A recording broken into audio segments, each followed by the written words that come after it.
Hello everyone, welcome to keywords classes. ठीक है, आज हम यहाँ आए हैं कि बिहार का जो स्पेशल सेंसस है उसको पढ़ने के लिए। जैसे स्पेशल पढ़ते हैं बिहार का ना, उसमें बिहार का जो सेंसस है बहुत ही इंपॉर्टेंट है, बहुत ही इंपॉर्टेंट है। ठीक है, तो आप आज मैप के माध्यम से पढ़ेंगे सेंसस। इसके पहले आप सेंसस बहुत पढ़े होंगे, लेकिन आज आप मैप के माध्यम से पढ़ेंगे सेंसस। ठीक है, कि इसमें कौन सा जिला अधिक है लिंगानुपात में, ठीक है, कहाँ पे लिंगानुपात अधिक है, कहाँ पे जनसंख्या अधिक है, कहाँ पे जनसंख्या कम है। ठीक है, ये सारे फैक्ट्स एग्जाम में आते ही आते हैं। ठीक है, और इस बार भी आने की बहुत संभावना है। ठीक है, जो कि बिहार शिक्षक भर्ती परीक्षा और जो बिहार का जो आप एग्जाम है बिहार लोक सेवा आयोग का 30 सितंबर को, उसमें भी आने की संभावना बहुत प्रबल है। ठीक है, तो आइए देखते हैं बिहार में कौन कौन से जिले हैं जो कि जनसंख्या में प्रथम और लास्ट स्थान पे हैं। ठीक है, सबसे पहले देखते हैं कि क्षेत्रफल में, ठीक है, क्षेत्रफल में कौन सा जिला सबसे बड़ा है, कौन सा जिला सबसे छोटा है। ठीक है, तो सबसे पहले बात करते हैं कि जो सबसे बड़ा जिला है, ठीक है, सबसे बड़ा जिला जो है पश्चिमी चंपारण है। कौन सा है? पश्चिमी चंपारण। ठीक है, ये क्षेत्रफल में, ठीक है, याद रखिएगा। ठीक है, इसका जो क्षेत्रफल है ये याद रखने की जरूरत नहीं है कितना है, लेकिन कौन सा है याद रखना है। सबसे बड़ा जिला है पश्चिमी चंपारण। ठीक है, और इससे जुड़े जो फैक्ट हैं इसको भी आगे देखेंगे। ठीक है, आप देखिए, अब सबसे छोटा जिला इसके बगल में नीचे, ठीक है, एक जिले के बाद इसका शिवहर है। क्या है? शिवहर। शिवहर जो है वह सबसे छोटा जिला है, किसमें? क्षेत्रफल में। ठीक है, अब देखिए, अब ये दो देख चुके आप, अब आगे देखेंगे कि लिंगानुपात के मामले में। ठीक है, लिंगानुपात जो है वो कौन सा है, तो सर्वाधिक लिंगानुपात जहाँ पाया जाता है ये याद रखेंगे आप, कितना है? 1021 है, 1021 है। ठीक है, यह है गोपालगंज में। कहाँ पे? गोपालगंज में। अभी हम इसके पहले पढ़े थे कि सर्वाधिक विदेशी मुद्रा का जो भंडार है वो भी गोपालगंज में ही पाया जाता है। तो सर्वाधिक लिंगानुपात जो है वो कहाँ पे है? गोपालगंज में है, और फिर सिवान में है, और फिर सारण में है। तो ये तीनों जिलों जो कंसेक्यूटिव है एकदम साथ में है, गोपालगंज, ठीक है, सिवान और सारण। ठीक है, ये गोपालगंज, सिवान और सारण ये तीनों क्या हैं? लिंगानुपात में सब एक घटते क्रम में। ठीक है, अब बात करें लिंगानुपात न्यूनतम कहाँ पे है, तो यह है मुंगेर में। कहाँ पे? मुंगेर में है। मुंगेर, भागलपुर और खगड़िया, ये जो तीन जिले हैं ना, ये लिंगानुपात में घटते क्रम में है। ठीक है, सबसे जो मुंगेर में सबसे कम है, ठीक है, फिर भागलपुर में, फिर खगड़िया में। ठीक है, अब है हम देख चुके लिंगानुपात और क्षेत्रफल। तो ये आपको ना 2-3 बार इसको बोलेंगे तो याद हो जाएगा। ठीक है, और मैप में एक बार प्रैक्टिस कर लीजिएगा तो याद हो जाएगा। अब बात करते हैं साक्षरता की। ठीक है, साक्षरता की बात करते हैं तो यह है सबसे अधिक साक्षरता। ये बहुत इंपॉर्टेंट फैक्ट है। ठीक है, इसको याद रखिएगा, ये बहुत ईजी भी है। तो सबसे अधिक साक्षरता कहाँ पे है? रोहतास में है। ठीक है, फिर पटना में है, और फिर भोजपुर में है। लेकिन कुछ लोग पता क्या लगाएंगे कि सर सबसे अधिक साक्षरता कहाँ पे है? पटना में। लेकिन नहीं, ये गलत हो जाएगा, रोहतास में है। और एक बता दें आपको, ये जो सेंसस 2011 में हुआ था ना, उसी का सब ये डाटा है। ठीक है, और तो देखिए जो साक्षरता है वह 73.4% है। ठीक है, 734। ठीक है, तो आप जानते हैं 3 और 4 जोड़े तो क्या आता है? 7 आता है। तो याद रखिएगा 734 क्या है? साक्षरता है। कहाँ की? रोहतास की। ठीक है, फिर पटना, फिर भोजपुर की। ठीक है, अब देखिए जो रोहतास जितना इंपॉर्टेंट है साक्षरता के मामले में, यहाँ पे सबसे अधिक साक्षरता भी पाई जाती है, और सर्वाधिक पुरुष साक्षरता भी पाई जाती है। ठीक है, सर्वाधिक पुरुष कहाँ पाई जाती है साक्षरता? तो रोहतास में। और सर्वाधिक महिला साक्षरता कहाँ पाई जाती है? तो ये भी रोहतास में ही पाई जाती है। ठीक है, तो अब देखिए 3 होता है, एक होता है टोटल, एक होता है मेल, एक होता है फीमेल। ठीक है, तो तीनों कहाँ पे है? तो ये तीनों कहाँ कहाँ है? रोहतास में। ठीक है, अब देखिए साक्षरता सबसे कम कहाँ पाई जाती है। ठीक है, तो सबसे कम साक्षरता टोटल वाला, ये जो टोटल है, ठीक है, यह कहाँ पाई जाती है?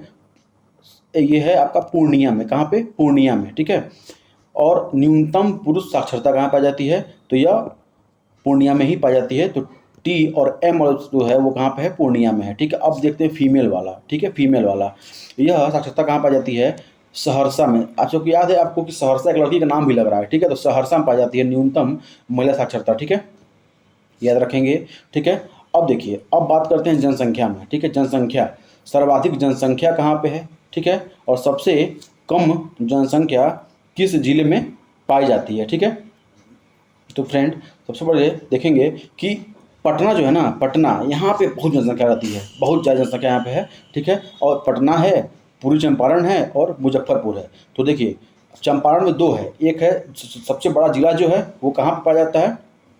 कौन है? पश्चिमी चंपारण है, और सबसे जनसंख्या में जो अधिक है वो पूर्वी चंपारण है, पटना के बाद। ठीक है, अब है मुजफ्फरनगर। ठीक है, अब है सर्वाधिक नगरीकरण कहाँ पे हुआ है? तो ये भी पटना में ही हुआ है। भाई जाहिर सी बात है कि यह एक क्या बोलते हैं कि राजधानी है, तो लोग यहीं पे आके बसना पसंद करते हैं। ठीक है, अब है सबसे कम जनसंख्या, तो वह है शेखपुरा। शेखपुरा सबसे कम जनसंख्या और सबसे कम क्षेत्रफल दोनों श से ही है, ठीक है। शेखपुरा है और यहाँ पे आपका शिवहर है, ठीक है, ये शिवहर है, ठीक है, याद रखिएगा दोनों, ठीक है। शेखपुरा है, फिर शिवहर है, फिर अरवल है, ये सबसे कम जनसंख्या वाले में है, ठीक है।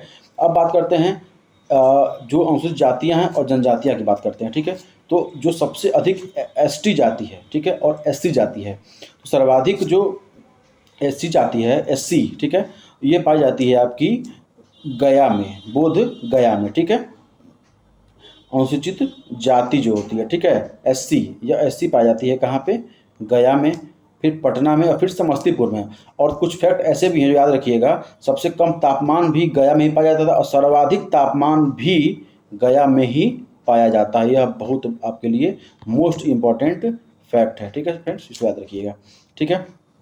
अब देखते हैं कि जो सर्वाधिक हो गया एससी पढ़ ले सबसे ज़्यादा, अब सबसे कम एससी कहाँ पर पाई जाती है, अनुसूचित जाति जो है यह पाई जाती है किशनगंज में। कहाँ पे, किशनगंज में न्यूनतम एससी जातियाँ पाई जाती हैं, ठीक है।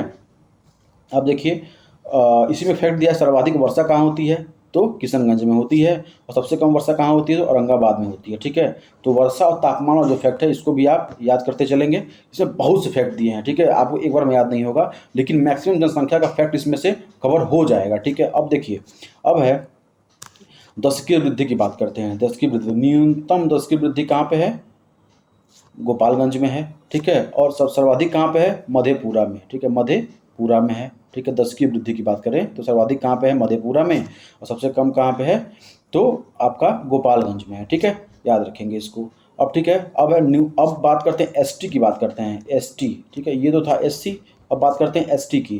तो देखिए एसटी जो सर्वाधिक पाई जाती है ना, वो कहाँ पाई जाती है, वेस्ट चंपारण में, वेस्ट चंपारण, WEST, ठीक है। तो एसटी कहाँ पाई, सबसे ज़्यादा वेस्ट चंपारण में, और सबसे कम कहाँ पाई जाती है एसटी जनजाति, उसके जस्ट नीचे गोपालगंज में, ठीक है। एसटी याद रखेंगे ऐसे आप, ठीक है। तो एसटी कहाँ पर सबसे अधिक कहाँ पाई जाती है, तो आपका पश्चिम चंपारण में, और सबसे कम गोपालगंज में, ठीक है। तो ये थे कुछ इंपॉर्टेंट फैक्ट। एक फैक्ट इसमें और है कि न्यूनतम जो जनघनत्व है, न्यूनतम जनघनत्व कहाँ पे है, तो यह है आपका कैमूर में, ठीक है। चूँकि यहाँ पे फॉरेस्ट ज़्यादा है, वन ज़्यादा है, इसलिए लोग कम रहते हैं, और सर्वाधिक जो जनघनत्व सबसे छोटा जो जिला होता है, अगर किसी छोटे जैसे अपने वहाँ दिल्ली है, दिल्ली उसका जो जनघनत्व बहुत ज़्यादा है, ठीक है, छोटा है लेकिन लोग ज़्यादा रहते हैं। ऐसे ही जो सबसे छोटा जिला है आपको पता होगा शिवहर, ठीक है, तो वहाँ पे सबसे ज़्यादा लोग रहते भी हैं, ठीक है, चूँकि छोटा है तो लोग ज़्यादा रहेंगे, जनघनत्व ज़्यादा हो जाएगा, ठीक है। तो सर्वाधिक जो जनघनत्व है वो शिवहर का है, और सबसे कम कहाँ का है, कैमूर का। क्योंकि वहाँ पे ज़्यादा फॉरेस्ट पाए जाते हैं, तो वहाँ लोग ज़्यादा रहते नहीं, ठीक है। इसको याद रखेंगे। और ये सारे फैक्ट्स बहुत ही इंपॉर्टेंट है आपके लिए, ठीक है। अगर आपको लगता हो कि नहीं ये मैं झूठ बोल रहा हूँ, तो आप जाके PYQ कर एक बार देख लीजिएगा, ठीक है। इसमें कितने क्वेश्चन फंस रहे हैं आप मुझे कमेंट सेक्शन में बताइएगा, ठीक है। अगर आपको वीडियो अच्छा लगा हो फ्रेंड्स, तो आप इसे ज़रूर लाइक से सब्सक्राइब करिएगा, ठीक है, ताकि हमारा हौसला बना रहे, ठीक है। और इसी के साथ ये वीडियो यहीं समाप्त करता हूँ, क्योंकि थोड़ा वीडियो बड़ा भी हो गया है, ठीक है। इसके लिए क्षमा चाहता हूँ, ठीक है। आपका दिन शुभ हो, थैंक यू।